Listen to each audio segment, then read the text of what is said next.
राजनीतिक दल परिचय। लोकतंत्र की हमने इस यात्रा में कई बार राजनीतिक दलों की चर्चा की।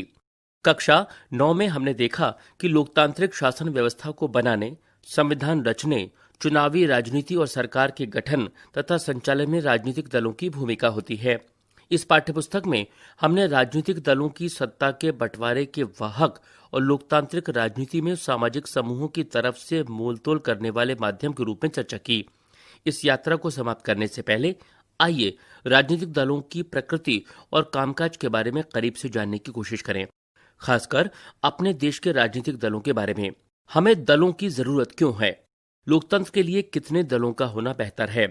इसी संदर्भ में हम मौजूदा समय के राष्ट्रीय और क्षेत्रीय राजनीतिक दलों का परिचय देंगे और साथ ही यह देखने का प्रयास करेंगे कि राजनीतिक दलों के साथ क्या खामियां जुड़ी हैं और उन्हें दूर करने के लिए क्या किया जा सकता है। राजनीतिक दलों की जरूरत क्यों? किसी भी लोकतांत्रिक व्यवस्था की संस्थाओं में राजनीतिक दल अलग से दिखाई देते हैं। अधिकतर आम नागरिकों के लिए लोकतंत्र का मतलब राजनीतिक दल ही हैं। अगर आप देश के दूर दराज के और ग्रामीण इलाकों में जाएं और कम पढ़े लिखे लोगों से बात करें तो संभव है कि आपको ऐसे लोग मिलें जिन्हें संविधान के बारे में या तो सरकार के स्वरूप के बारे में कुछ भी मालूम ना हो। बहरहाल, राजनीतिक दलों के बारे में उन्हें जरूर कुछ ना कुछ मालूम होता है, लेकिन पार्टियों के बारे में हर कोई कुछ ना कुछ जानता है और इसका मतलब यह नहीं कि पार्टियां बहुत लोकप्रिय हैं। अधिकतर लोग आमतौर पर दलों के बारे में खराब राय रखते हैं। अपनी लोकतांत्रिक व्यवस्था और राजनीतिक जीवन की हर बुराई के लिए वे दलों को ही जिम्मेवार मानते हैं। सामाजिक और राजनीतिक विभाजनों के लिए भी दलों को ही दोषी माना जाता है। ऐसे में यह सवाल स्वाभाविक रूप से उठता है, क्या हम सचमुच राजनीतिक दलों की जरूरत है? करीब 100 साल पहले दुनिया के बस कुछ ही देशों में, और वह भी गिनती के राजनीतिक दल थे। आज गिनती के ही देश ऐसे हैं जहां राजनीतिक दल नहीं है। दुनिया भर के लोकतांत्रिक देशों में राजनीतिक दल इतने सर्वव्यापी क्यों हो गए? आइए सबसे पहले इस सवाल का जवाब दें कि राजनीतिक दल क्या हैं और वे क्या करते हैं। उनकी जरूरत पर चर्चा इसके बाद होगी। राजनीतिक दल का अर्थ। राजनीतिक दल को लोगों के ऐसे संगठित समूह के रूप में समझा जा सकता है जो चुनाव लड़ने और सरकार में राजनीतिक सत्ता हासिल करने के उद्देश्य से काम करता है। समाज के सामूहिक हित को ध्यान में रखकर यह समूह कुछ नीतियां और कार्यक्रम तय करता है। सामूहिक हित एक विवादास्पद विचार है। इसे लेकर सबकी राय अलग अलग होती है। इसी आधार पर दल लोगों को यह समझाने का प्रयास करते हैं कि उनकी नीतियां औरों से बेहतर है। वे लोगों का समर्थन पाकर चुनाव जीतने के बाद उन नीतियों को लागू करने का प्रयास करते हैं। इस प्रकार दल किसी समाज के बुनियादी राजनीतिक विभाजन को भी दर्शाते हैं। पार्टी समाज के किसी एक हिस्से से संबंधित होती है, इसलिए उसका नजरिया समाज के उस वर्ग या समुदाय विशेष की तरफ झुका होता है। किसी दल की पहचान उसकी नीतियों और उसके सामाजिक आधार से तय होती है। राजनीतिक दल के 3 प्रमुख हिस्से हैं: नेता, सक्रिय सदस्य और अनुयायी या समर्थक। राजनीतिक दल के कार्य। राजनीतिक दल क्या करते हैं? मूलतः राजनीतिक दल राजनीतिक पदों को भरते हैं और राजनीतिक सत्ता का इस्तेमाल करते हैं। दल इस काम को कई तरह से करते हैं। पहला, दल चुनाव लड़ते हैं। अधिकांश लोकतांत्रिक देशों में चुनाव राजनीतिक दलों द्वारा खड़ा किए गए उम्मीदवारों के बीच लड़ा जाता है।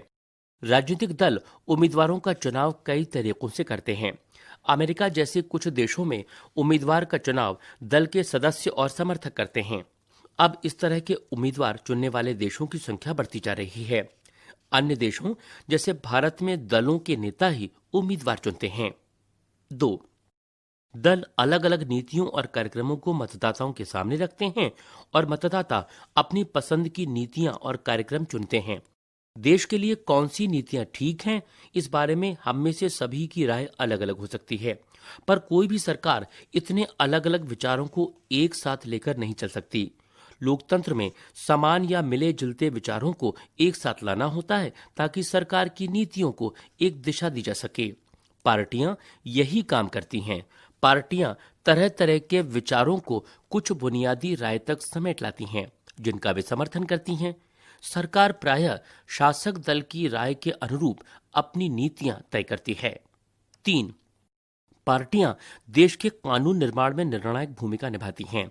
कानूनों पर औपचारिक बहस होती है और उन्हें विधायिका में पास करवाना पड़ता है, लेकिन विधायिका के अधिकतर सदस्य किसी न किसी दल के सदस्य होते हैं। इस कारण वे अपने दल के नेता के निर्देश पर फैसला करते हैं।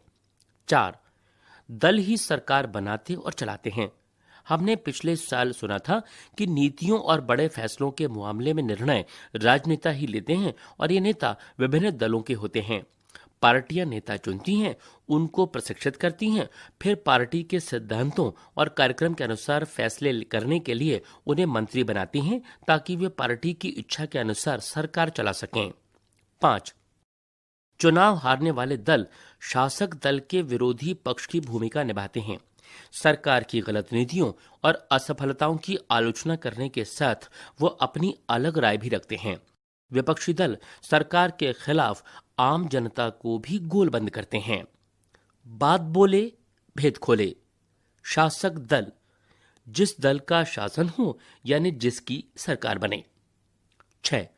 जनमत निर्माण में दल महत्वपूर्ण भूमिका निभाते हैं। वे मुद्दों को उठाते और उन पर बहस करते हैं।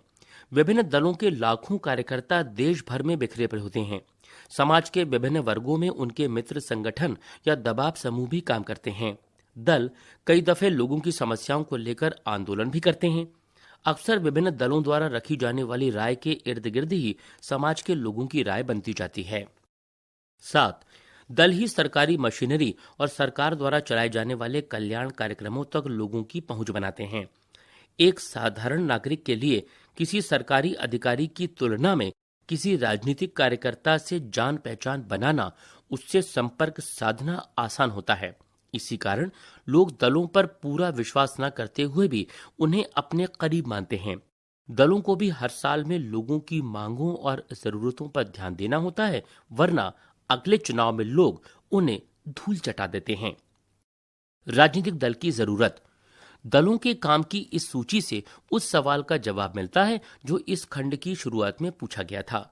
दरअसल हमें राजनीतिक दलों की जरूरत इन्हीं कामों के लिए है, पर हमें अभी भी इस सवाल की पूछने की जरूरत है कि आधुनिक लोकतंत्र राजनीतिक दलों के बिना क्यों नहीं चल सकता। दलों के बिना क्या स्थिति होगी, इसकी कल्पना करके ही हम उनकी जरूरत को समझ सकते हैं। अगर दल न हो तो सारे उम्मीदवार स्वतंत्र या निर्दलीय होंगे, तब इनमें से कोई भी बड़े नीतिगत बदलाव के बारे में लोगों से चुनावी वायदे करने की स्थिति में नहीं होगा। सरकार बन जाएगी पर उसकी उपयोगिता संदिग्ध होगी।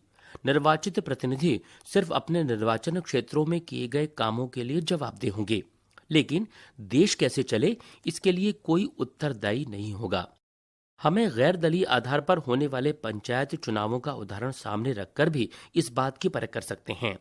हालांकि इन चुनावों में दल औपचारिक रूप से अपने उम्मीदवार नहीं खड़े करते, लेकिन हम पाते हैं कि चुनाव के अवसर पर पूरा गांव कई खेमों में बढ़ जाता है और हर खेमा सभी पदों के लिए अपने उम्मीदवारों का पैनल उतारता है। राजनीतिक दल भी ठीक यही काम करते हैं। यही कारण है कि हमें दुनिया के लगभग सभी देशों में राजनीतिक दल नजर आते हैं, चाहे वो देश बड़ा हो या छोटा, नया हो या पुराना, विकसित हो या विकासशील। राजनीतिक दलों का उदय प्रतिनिधित्व पर आधारित लोकतांत्रिक व्यवस्था के उभार के साथ जुड़ा है। हम पढ़ चुके हैं कि बड़े समाजों के लिए प्रतिनिधित्व आधारित लोकतंत्र की जरूरत होती है। जब समाज बड़े और जटिल हो जाते हैं, तब उन्हें विभिन्न मुद्दों पर अलग अलग विचारों को समेटने और सरकार की नजर में लाने के लिए किसी माध्यम या एजेंसी की जरूरत होती है। विभिन्न जगहों से आए प्रतिनिधियों को साथ करने की जरूरत होती है ताकि एक जिम्मेवार सरकार का गठन हो सके। उन्हें सरकार का समर्थन करने या उस पर अंकुश रखने, नीतियां बनवाने, नीतियों का समर्थन करने अथवा विरोध करने के लिए उपकरणों की जरूरत होती है। प्रत्येक प्रतिनिधि सरकार की ऐसी जो भी जरूरतें होती हैं, राजनीतिक दल उनको पूरा करते हैं। इस तरह हम कह सकते हैं कि राजनीतिक दल लोकतंत्र की एक अनिवार्य शर्त है। कितने राजनीतिक दल? लोकतंत्र में नागरिकों का कोई भी समूह राजनीतिक दल बना सकता है। इस औपचारिक अर्थ में सभी देशों में बहुत से राजनीतिक दल हैं। भारत में भी चुनाव आयोग में नाम पंजीकृत कराने वाले दलों की संख्या 750 से ज्यादा है, लेकिन हर दल चुनाव में गंभीर चुनौती देने की स्थिति में नहीं होता। चुनाव जीतने और सरकार बनाने की होड़ में आमतौर पर कुछ एक पार्टियां ही सक्रिय होती हैं। ऐसे में सवाल यह उठता है कि लोकतंत्र की बेहतरी के लिए कितने दलों का होना अच्छा है। कई देशों में सिर्फ एक ही दल को सरकार बनाने और चलाने की अनुमति है। राजनीति की नैतिक ताकत। एक वैकल्पिक राजनीतिक ढांचा खड़ा करने की बात से किशन जी का क्या मतलब था? सुधा, करुणा, शाहीन और ग्रेसी की बातचीत के क्रम में सवाल उठा। ये चारों महिलाएं देश के अलग अलग हिस्सों में चल रहे मजबूत जन आंदोलनों से जुड़ी थीं। ये चारों ओडिशा के एक गांव में बैठी थीं और जन आंदोलन के पक्ष भविष्य में नए सिरे से विचार कर रही थी, और यहाँ उनको आंदोलनों के रोज रोज के कामों की चिक भी परेशान नहीं कर रही थी। स्वाभाविक तौर पर बातें किशन जी की तरफ मुड़ी, जिन्हें देश भर के आंदोलनकारी जमातें अपना मित्र, राजनीतिक दार्शनिक और नैतिक मार्गदर्शक मानती थीं। किशन जी का तर्क था कि जन आंदोलन के लोग चुनावी राजनीति में सीधी हिस्सेदारी करें। यह एक सरल लेकिन ताकतवर तर्क था। एक मुद्दे पर केंद्रित आंदोलन से जीवन के एक क्षेत्र में तो कुछ बदलाव लाया जा सकता था, लेकिन अगर हम बुनियादी सामाजिक बदलाव या जीवन के किसी एक पहलू में भी बुनियादी बदलाव चाहते हैं, तब हमें एक राजनीतिक संगठन की जरूरत होगी। जन आंदोलन की राजनीति में एक नैतिक ताकत के तौर पर एक नया राजनीतिक संगठन बनाना चाहिए। उन्होंने कहा कि यह एक तात्कालिक जरूरत है, क्योंकि सारे राजनीतिक दल सामाजिक बदलाव के लिए अप्रासंगिक हो चुके हैं। ग्रेसी ने कहा, लेकिन किशन जी ने कभी स्पष्ट नहीं किया कि यह संगठन कैसा होगा। उन्होंने सिर्फ राजनीतिक विकल्प में या राजनीति में तीसरी शक्ति की बात की। पर क्या उनके ऐसा कहने का आशय एक राजनीतिक दल बनाने से था? ग्रेसी का मानना था कि पुराने ढर्रे का राजनीतिक दल सामाजिक बदलाव लाने में समर्थ नहीं है। सुधा उसकी बात से सहमत थी। मैंने इस विषय पर कई बार विचार किया। मैं मानती हूं कि हमने आज तक विस्थापन, भूमंडलीकरण, जातिगत और लैंगिक उत्पीड़न या विकास के वैकल्पिक मॉडल के लिए जितने आंदोलन खड़े किए हैं वे राजनीतिक ही हैं। पर जैसे ही हम कोई दल बनाएंगे, हमारे इतने वर्षों की प्रतिष्ठा चौपट हो जाएगी। तब लोग हमें नेताओं से अलग नहीं मानेंगे। करुणा ने बीच में ही कहा, फिर हमने यह भी देखा कि मौजूदा दलों का दबाव बनाकर भी काफी कुछ हासिल किया जा सकता है। हमने पंचायत चुनावों में अपने उम्मीदवार उतारे थे, लेकिन नतीजे उत्साहजनक नहीं रहे। लोग हमारे काम का आदर करते हैं, वे हमें अच्छा भी मानते हैं, लेकिन जब वोट देने की बात आती है तो वे स्थापित दलों को ही वोट देते हैं। शाहीन उनसे सहमत नहीं थी। देखिए, बात बहुत साफ है। किशन जी चाहते हैं कि सभी जन आंदोलन मिलकर एक नई राजनीतिक पार्टी बनाएं। हाँ, वे इस पार्टी को दूसरों से एकदम अलग रंग रूप में देखना चाहते हैं। वे राजनीतिक विकल्प बनाने की जगह वैकल्पिक किस्म की राजनीति चाहते थे। किशन जी अब इस दुनिया में नहीं हैं। इन चारों कार्यकर्ताओं के बारे में आपकी क्या राय है? क्या उन्हें नया राजनीतिक दल बनाना चाहिए? क्या कोई राजनीतिक दल राजनीति में नैतिक बल बन सकता है? यह दल कैसा होना चाहिए? इस कारण उन्हें एक दलीय शासन व्यवस्था कहा जाता है। कक्षा 9 में हमने देखा कि चीन में सिर्फ कम्युनिस्ट पार्टी को शासन करने की अनुमति है। हालांकि कानूनी रूप से वहां भी लोगों को राजनीतिक दल बनाने की आजादी है, पर वहां की चुनाव प्रणाली सत्ता के लिए स्वतंत्र प्रतिद्वंद्विता की अनुमति नहीं देती। इसलिए लोगों को नया राजनीतिक दल बनाने का कोई लाभ नहीं दिखता और इसलिए कोई नया दल नहीं बन पाता। हम एक दलीय व्यवस्था को अच्छा विकल्प नहीं मान सकते, क्योंकि यह लोकतांत्रिक विकल्प नहीं है। किसी भी लोकतांत्रिक व्यवस्था में कम से कम 2 दलों को राजनीतिक सत्ता के लिए चुनाव में प्रतिद्वंद्विता करने की अनुमति तो होनी ही चाहिए। साथ ही उन्हें सत्ता में आ सकने का पर्याप्त अवसर भी रहना चाहिए। कुछ देशों में सत्ता आमतौर पर 2 मुख्य दलों के बीच ही बदलती रहती है। वहां अनेक दूसरी पार्टियां हो सकती हैं, वे भी चुनाव लड़कर कुछ सीटें जीत सकती हैं, पर सिर्फ 2 ही दल बहुमत पाने और सरकार बनाने के प्रबल दावेदार होते हैं। अमेरिका और ब्रिटेन में ऐसी ही 2 दलीय व्यवस्था है। जब अनेक दल सत्ता के लिए होड़ में हों और 2 दलों से ज्यादा के लिए अपने दम पर या दूसरों से गठबंधन करके सत्ता में आने का ठीक ठाक अवसर हो, तो इसे बहुदलीय व्यवस्था कहते हैं। भारत में भी ऐसी ही बहुदलीय व्यवस्था है। इस व्यवस्था में कई दल गठबंधन बनाकर भी सरकार बना सकते हैं। जब किसी बहुदलीय व्यवस्था में अनेक पार्टियां चुनाव लड़ने और सत्ता में आने के लिए आपस में हाथ मिला लेती हैं, तो इसे गठबंधन या मोर्चा कहा जाता है। जैसे वर्ष 2004 के संसदीय चुनाव में भारत में ऐसे 3 प्रमुख गठबंधन थे: राष्ट्रीय जनतांत्रिक गठबंधन, संयुक्त प्रगतिशील गठबंधन और वाम मोर्चा। अक्सर बहुदलीय व्यवस्था बहुत घालमेल वाली लगती है और देश को राजनीतिक अस्थिरता की तरफ ले जाती है, पर इसके साथ ही इस प्रणाली में विभिन्न हितों और विचारों को राजनीतिक प्रतिनिधित्व मिल सकता है। तो इनमें से कौन सी प्रणाली बेहतर है? अक्सर पूछे जाने वाले इस सवाल का संभवतः सबसे अच्छा जवाब यही होगा कि यह कोई बहुत अच्छा सवाल नहीं है। दलीय व्यवस्था को चुनाव करना किसी मुल्क के हाथ में नहीं है। यह एक लंबे दौर के कामकाज के बाद खुद विकसित होती है और इसमें समाज की प्रकृति, इसके राजनीतिक विभाजन, राजनीति का इतिहास और इसकी चुनाव प्रणाली सभी चीजें अपनी भूमिका निभाती हैं। इसे बहुत जल्दी बदला नहीं जा सकता। हर देश अपनी विशेष परिस्थितियों के अनुरूप दलीय व्यवस्था विकसित करता है। जैसे अगर भारत में बहुदलीय व्यवस्था है तो उसका कारण यह है कि 2-3 पार्टियां इतने बड़े मुल्क की सारी सामाजिक और भौगोलिक विविधताओं को समेट पाने में अक्षम हैं। हर मुल्क और हर स्थिति में कोई एक ही आदर्श प्रणाली चले, यह संभव नहीं। क्या समझा, क्या जाना? आइए दलीय व्यवस्था के बारे में हमने जो जाना उसे भारत के विभिन्न राज्यों पर लागू करें। यहाँ राज्य स्तर पर मौजूद 3 तरह की दलीय व्यवस्थाएं दी गई हैं। क्या आप इन श्रेणियों के लिए कम से कम 2-2 राज्यों के नाम बता सकते हैं? पहली, 2 दलीय व्यवस्था। दूसरी, 2 गठबंधनों वाली बहुदलीय व्यवस्था। और तीसरी, बहुदलीय व्यवस्था। राजनीतिक दलों में जनभागीदारी। अक्सर कहा जाता है कि राजनीतिक दल संकट से गुजर रहे हैं क्योंकि जनता उन्हें सम्मान की नजर से नहीं देखती। उपलब्ध प्रमाण बताते हैं कि यह बात आंशिक रूप से ही सही है। बड़े नमूनों पर आधारित और कई दशकों तक चले सर्वेक्षण के तथ्य बताते हैं कि दक्षिण एशिया की जनता राजनीतिक दलों पर बहुत भरोसा नहीं करती। जो लोग दलों पर एकदम भरोसा नहीं, बहुत भरोसा नहीं के पक्ष में बोले, उनका अनुपात कुछ भरोसा या पूरा भरोसा बताने वालों से काफी ज्यादा है था। यही बात ज्यादातर लोकतंत्रों पर लागू होती है। पूरी दुनिया में राजनीतिक दल ही एक ऐसी संस्था है जिस पर लोग सबसे कम भरोसा करते हैं। बहरहाल राजनीतिक दलों के कामकाज में लोगों की भागीदारी का स्तर काफी ऊंचा है। खुद को किसी राजनीतिक दल का सदस्य बताने वाले भारतीयों का अनुपात कनाडा, जापान, स्पेन और दक्षिण कोरिया जैसे विकसित देशों से भी ज्यादा है। पिछले 3 दशकों के दौरान भारत में राजनीतिक दलों की सदस्यता का अनुपात धीरे धीरे बढ़ता गया है। खुद को किसी राजनीतिक दल का करीबी बताने वालों का अनुपात भी इस अवधि में बढ़ता चला है। राष्ट्रीय राजनीतिक दल।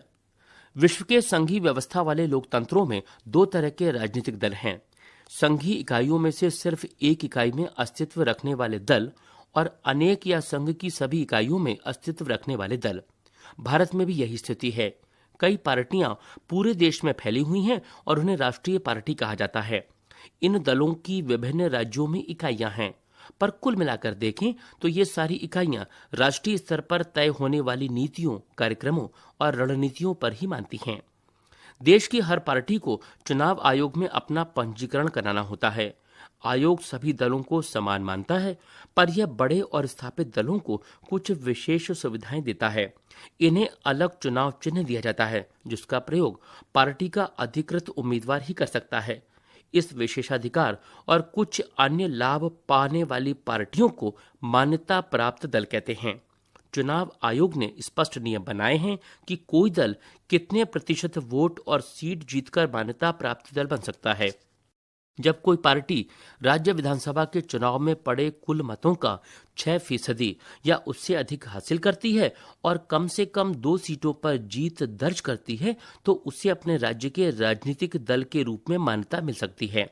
अगर कोई दल लोकसभा चुनाव में पड़े कुल वोट का अथवा 4 राज्यों के विधानसभाई चुनाव में पड़े कुल वोटों का 6% हासिल करता है और लोकसभा के चुनाव में कम से कम 4 सीटों पर जीत दर्ज करता है, तो उसे राष्ट्रीय दल की मान्यता मिलती है। इस वर्गीकरण के हिसाब से वर्ष 2006 में देश में 6 दल राष्ट्रीय स्तर पर मान्यता प्राप्त थे। आइए इनमें से प्रत्येक के बारे में कुछ महत्वपूर्ण तथ्य जान लें। भारतीय राष्ट्रीय कांग्रेस, इसे आमतौर पर कांग्रेस पार्टी कहा जाता है और यह दुनिया के सबसे पुराने दलों में से एक है। वर्ष 1885 में गठित इस दल में कई बार विभाजन हुए हैं। आजादी के बाद राष्ट्रीय और प्रांतीय स्तर पर अनेक दशकों तक इसने प्रमुख भूमिका निभाई है। जवाहरलाल नेहरू की अगुवाई में इस दल ने भारत को एक आधुनिक धर्मनिरपेक्ष लोकतांत्रिक गणराज्य बनाने का प्रयास किया। 1971 तक लगातार और फिर 1980 से 1989 तक इसने देश पर शासन किया। 1989 के बाद से इस दल के जन समर्थन में कमी आई, पर अभी यह पूरे देश और समाज के सभी वर्गों में अपना आधार बनाए हुए है। अपने वैचारिक रुझान में मध्यम मार्गी अर्थात न वामपंथी न दक्षिणपंथी, इस दल ने धर्मनिरपेक्षता और कमजोर वर्गों तथा अल्पसंख्यक समुदायों के हितों को अपना मुख्य एजेंडा बनाया है। ये दल नई आर्थिक नीतियों का समर्थक है, पर इस बात को लेकर भी सचेत है कि इन नीतियों का गरीब और कमजोर वर्गों पर बुरा असर न पड़े। 2004 में हुए लोकसभा चुनाव में 145 सीटें जीतकर भारतीय राष्ट्रीय कांग्रेस सबसे बड़े दल के रूप में उभरी। अभी केंद्र में शासन करने वाले संयुक्त प्रगतिशील गठबंधन का नेतृत्व यही दल कर रहा है। भारतीय जनता पार्टी, पुराने भारतीय जनसंघ को पुनर्जीवित करके 1980 में यह पार्टी बनी।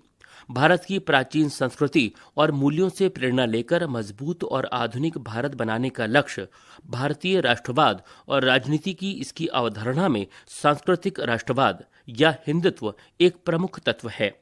पार्टी जम्मू और कश्मीर को क्षेत्रीय और राजनीतिक स्तर पर विशेष दर्जा देने के खिलाफ है।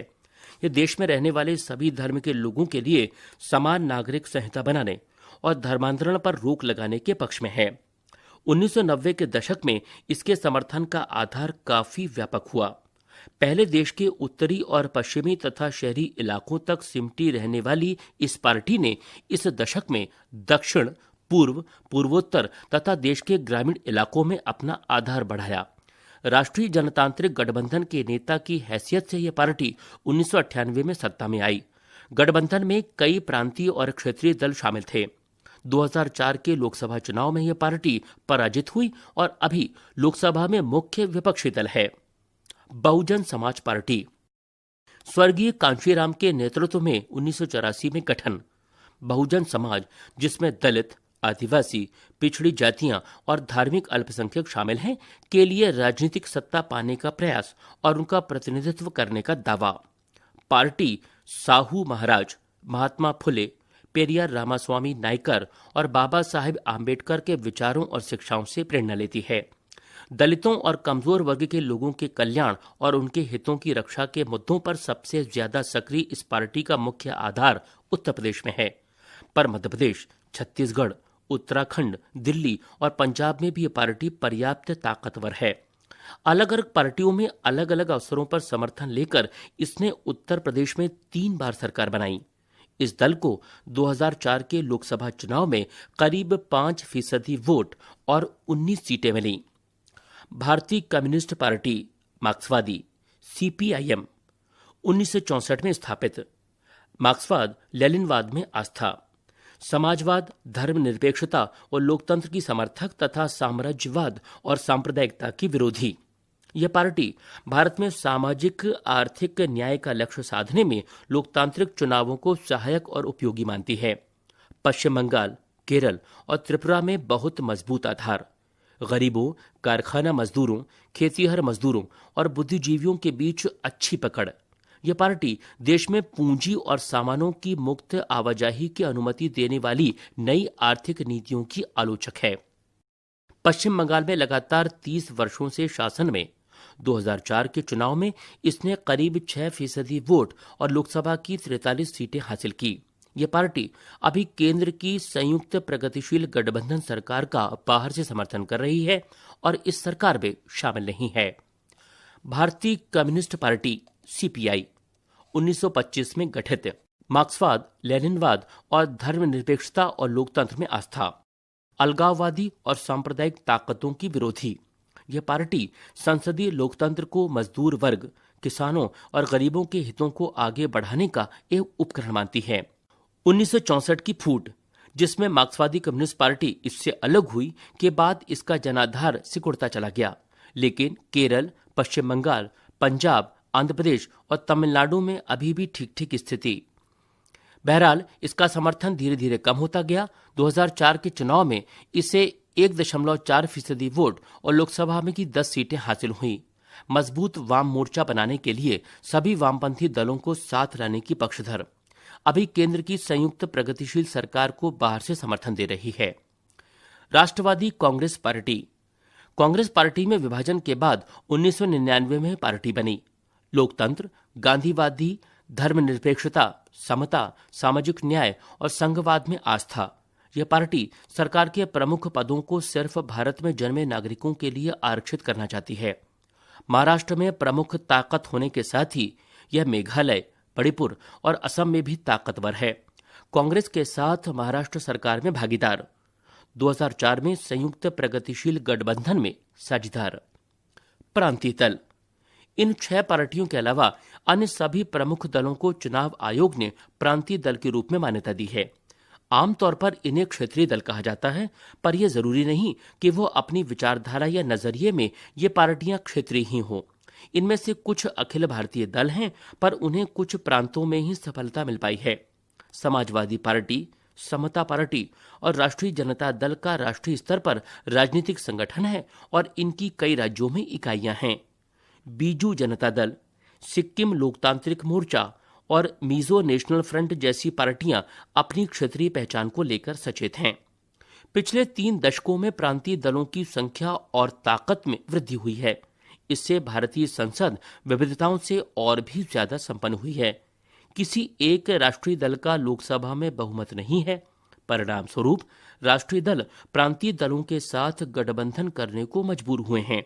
1996 के बाद से लगभग प्रत्येक प्रांतीय दल को एक या दूसरी राष्ट्रीय स्तर की गठबंधन सरकार का हिस्सा बनने का अवसर मिला है। इससे हमारे देश में संघवाद और लोकतंत्र मजबूत हुए हैं। राजनीतिक दलों के लिए चुनौतियां। हमने देखा कि लोकतंत्र के कामकाज के लिए राजनीतिक पार्टियां कितनी महत्वपूर्ण हैं। चूंकि दल ही लोकतंत्र का सबसे ज्यादा प्रकट रूप है, इसलिए यह स्वाभाविक है कि लोकतंत्र के कामकाज की गड़बड़ियों के लिए लोग राजनीतिक दलों को ही दोषी ठहराएं। पूरी दुनिया में लोग इस बात से नाराज रहते हैं कि राजनीतिक दल अपना काम ठीक ढंग से नहीं करते। हमारे लोकतंत्र के साथ ही यह बात लागू होती है। आम जनता की नाराजगी और आलोचना राजनीतिक दलों के कामकाज के 4 पहलुओं पर ही केंद्रित रही हैं। लोकतंत्र का प्रभावी उपकरण बने रहने के लिए राजनीतिक दलों को इन चुनौतियों का सामना करना चाहिए और इन पर जीत हासिल करनी चाहिए। पहली चुनौती है पार्टी के भीतर आंतरिक लोकतंत्र का न होना। सारी दुनिया में यह प्रवृत्ति बन गई है कि सारी ताकत एक या कुछ एक नेताओं के हाथ में सिमट जाती है। पार्टियों के पास ना सदस्यों की खुली सूची होती है, ना नियमित रूप से सांगठनिक बैठकें होती हैं। इनके आंतरिक चुनाव भी नहीं होते। कार्यकर्ताओं से वे सूचनाओं का साझा भी नहीं करते। सामान्य कार्यकर्ता अनजान ही रहता है कि पार्टी के अंदर क्या चल रहा है। उसके पास ना तो नेताओं से जुड़कर फैसलों को प्रभावित करने की ताकत होती है, ना ही कोई और माध्यम। परिणाम स्वरूप पार्टी के नाम पर सारे फैसले लेने का अधिकार उस पार्टी के नेता हथिया लेते हैं। चूंकि कुछ एक नेताओं के पास ही असली ताकत होती है, इसलिए जो उनसे असहमत होते हैं उनका पार्टी में टिके रह पाना मुश्किल हो जाता है। पार्टी के सिद्धांतों और नीतियों से निष्ठा की जगह नेता से निष्ठा ही ज्यादा महत्वपूर्ण बन जाती है। दूसरी चुनौती पहली चुनौती से ही जुड़ी है। यह है वंशवाद की चुनौती। चूंकि अधिकांश दल अपना कामकाज पारदर्शी तरीके से नहीं करते, इसलिए सामान्य कार्यकर्ता के नेता बनने और ऊपर आने की गुंजाइश काफी कम होती है। जो लोग नेता होते हैं वे अनुचित लाभ लेते हुए अपने नजदीकी लोगों और यहां तक कि अपने ही परिवार के लोगों को आगे बढ़ाते हैं। अनेक दलों में शीर्ष पद पर हमेशा एक ही परिवार के लोग आते हैं। यह दल के अन्य सदस्यों के साथ अन्याय है। यह बात लोकतंत्र के लिए भी अच्छी नहीं है, क्योंकि इससे अनुभवहीन और बिना जनाधार वाले लोग ताकत वाले पदों पर पहुंच जाते हैं। यह प्रवृत्ति कुछ प्राचीन लोकतांत्रिक देशों सहित कमोबेश पूरी दुनिया में दिखाई देती है। तीसरी चुनौती दलों में, खासकर चुनाव के समय, पैसा और अपराधी तत्वों की बढ़ती घुसपैठ की है। चूंकि पार्टियों की सारी चिंता चुनाव जीतने की होती है, अतः इसके लिए कोई भी जायज नाजायज तरीका अपनाने से वे परहेज नहीं करती। वे ऐसे ही उम्मीदवार उतारती हैं जिनके पास काफी पैसा हो या जो पैसे जुटा सकें। किसी पार्टी को ज्यादा धन देने वाली कंपनियां और अमीर लोग उस पार्टी की नीतियों और फैसलों को भी प्रभावित करते हैं। कई बार पार्टियां चुनाव जीत सकने वाले अपराधियों का समर्थन करती हैं या उनकी मदद देती हैं। दुनिया भर में लोकतंत्र के समर्थक लोकतांत्रिक राजनीति में अमीर लोग और बड़ी कंपनियों की बढ़ती भूमिका को लेकर चिंतित हैं। चौथी चुनौती पार्टियों के बीच विकल्पहीनता की स्थिति है। सार्थक विकल्पता का मतलब होता है कि विभिन्न पार्टियों की नीतियों और कार्यक्रमों में महत्वपूर्ण अंतर हो। हाल के वर्षों में दलों के बीच वैचारिक अंतर कम होता गया है और यह प्रवृत्ति दुनिया भर में दिखती है। जैसे ब्रिटेन की लेबर पार्टी और कंजर्वेटिव पार्टी के बीच अब बड़ा कम अंतर रह गया है। दोनों दल बुनियादी मसलों पर सहमत हैं और उनके बीच अंतर बस ब्यौरों का रह गया है कि नीतियां कैसे बनाई जाए और उन्हें कैसे लागू किया जाए। अपने देश में भी सभी बड़ी पार्टियों के बीच आर्थिक मसलों पर बड़ा कम अंतर रह गया है। जो लोग इससे अलग नीतियां बनाना चाहते हैं, उनके लिए कोई विकल्प उपलब्ध नहीं है। कई बार लोगों के पास एकदम नया नेता चुनने का विकल्प भी नहीं होता, क्योंकि वही थोड़े से नेता हर दल में आते जाते रहते हैं। दलों को कैसे सुधारा जा सकता है? इन चुनौतियों का सामना करने के लिए जरूरी है कि राजनीतिक दलों में सुधार हो। ऐसे में सवाल यह उठता है कि क्या राजनीतिक दल सुधरने को तैयार हैं? अगर वे तैयार नहीं हैं, तो क्या उन्हें सुधरने के मजबूर किया जा सकता है? दुनिया भर के नागरिक इन सवालों को लेकर परेशान हैं। ये ऐसे सवाल हैं जिनका जवाब आसान नहीं है। लोकतांत्रिक व्यवस्था में आखिरी फैसला राजनेता ही करते हैं, जो विभिन्न राजनीतिक दलों का प्रतिनिधित्व करते हैं। लोग उनको बदल सकते हैं, पर उनकी जगह फिर नए नेता ही लेते हैं। अगर वे सभी सुधरना नहीं चाहते, तो कोई उनको सुधरने के लिए कैसे मजबूर कर सकता है? आइए अपने देश में राजनीतिक दलों और इसके नेताओं को सुधारने के लिए हाल में जो प्रयास किए गए हैं या जो सुझाव दिए गए हैं, उन पर गौर करें। विधायकों और सांसदों को दल बदल करने से रोकने के लिए संविधान में संशोधन किया गया है। निर्वाचित प्रतिनिधियों के मंत्री पद या पैसे के लोभ में दल बदल करने में आई तेजी को देखते हुए ऐसा किया गया। बात बोले भेद खोले। दल बदल विधायिका के लिए किसी दल विशेष से निर्वाचित होने वाले प्रतिनिधि का उस दल को छोड़कर किसी अन्य दल में चले जाना। नए कानून के अनुसार अपना दल बदलने वाले सांसदों या विधायक को अपनी सीट भी गंवानी होगी। इस नए कानून से दल बदल में कमी आई है, पर इससे पार्टी में विरोध का कोई स्वर उठाना और भी मुश्किल हो गया है। पार्टी नेतृत्व में जो कोई फैसला करता है, सांसद और विधायक को उसे मानना ही होता है। उच्चतम न्यायालय ने पैसे और अपराधियों का प्रभाव कम करने के लिए एक आदेश जारी किया है। इस आदेश के द्वारा चुनाव लड़ने वाले हर उम्मीदवार को अपनी संपत्ति का और अपने खिलाफ चल रहे आपराधिक मामलों का ब्यौरा एक शपथ पत्र के माध्यम से देना अनिवार्य कर दिया गया है। बात बोले भेद खोले। शपथ पत्र किसी अधिकारी को सौंपा गया एक दस्तावेज जिसमें कोई व्यक्ति अपने बारे में निजी सूचनाएं देता है और उनके सही होने के बारे में शपथ उठाता है। इस पर सूचना देने वाले के हस्ताक्षर होते हैं। इस नई व्यवस्था से लोगों को अपने उम्मीदवारों के बारे में बहुत सी पक्की सूचनाएं उपलब्ध होने लगती हैं, पर उम्मीदवार द्वारा दी गई सूचनाएं सही है या नहीं, यह जांच करने की कोई व्यवस्था नहीं है। अभी तक हम यह बात भरोसे से नहीं कह सकते कि इस व्यवस्था के बन जाने के बाद से राजनीति पर अमीरों और अपराधियों का प्रभाव घटा या नहीं। चुनाव आयोग ने एक आदेश के जरिए सभी दलों के लिए सांगठनिक चुनाव कराना और आयकर का रिटर्न भरना जरूरी बना दिया है।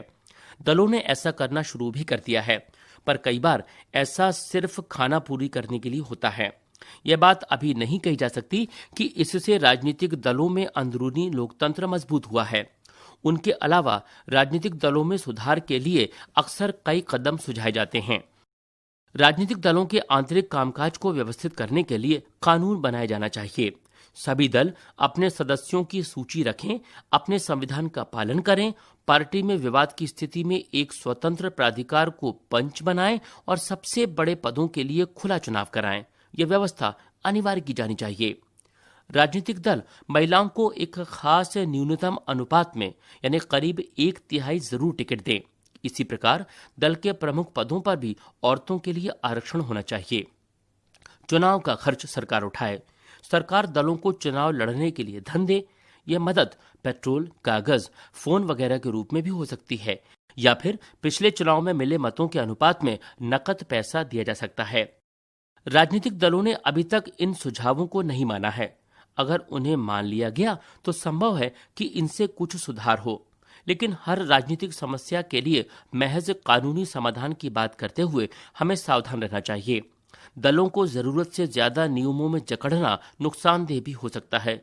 इससे सभी दल कानून को दरकिनार करने का तरीका ढूंढेंगे। इसके अलावा राजनीतिक दल खुद भी ऐसा कानून पास करने पर सहमत नहीं होंगे जिसे वे पसंद नहीं करते। 2 और तरीके हैं जिनसे राजनीतिक दलों को सुधारा जा सकता है। पहला तरीका है राजनीतिक दलों पर लोगों द्वारा दबाव बनाने का। यह काम चिट्ठियां लिखने, प्रचार करने और आंदोलनों के जरिए किया जा सकता है। आम नागरिक, दबाव समूह, आंदोलन और मीडिया के माध्यम से यह काम किया जा सकता है। अगर दलों को लगे कि सुधार न करने से उनका जनाधार गिरने लगेगा या उनकी छवि खराब होगी, तो इसे लेकर वे गंभीर होने लगेंगे।